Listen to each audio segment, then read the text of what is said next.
Folks, Black Star Network is here.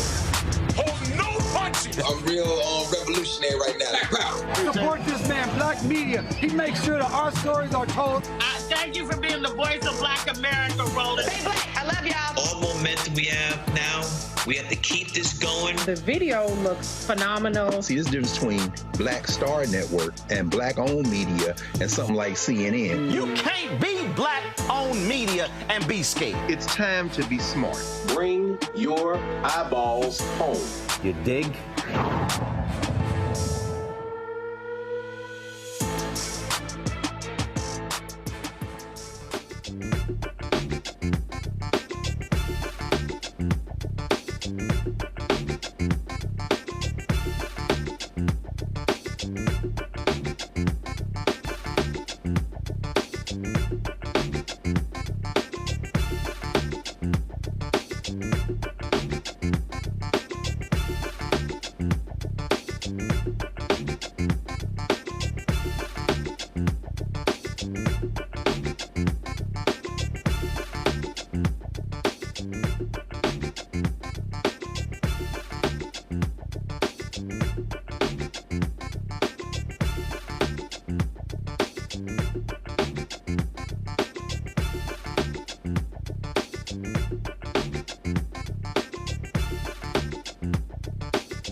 Today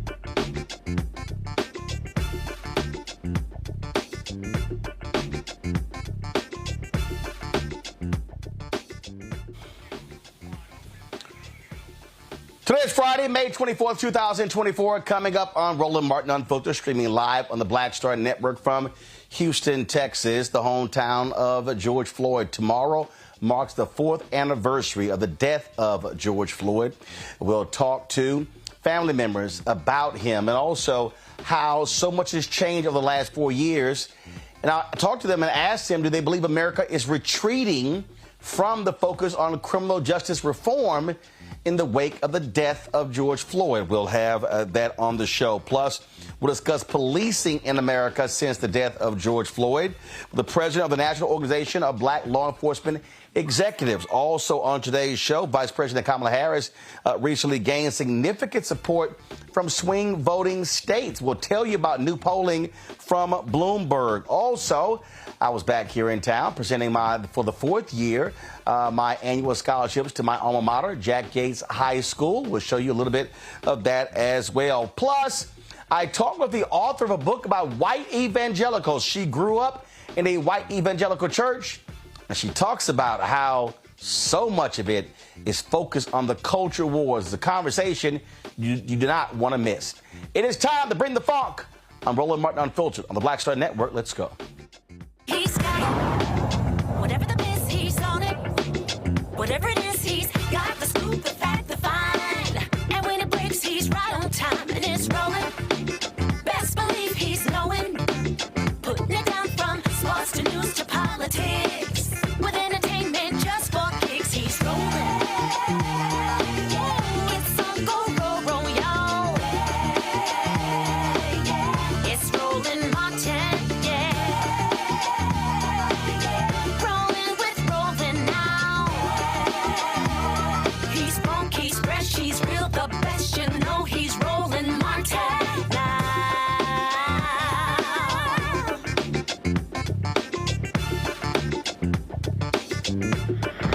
Martin.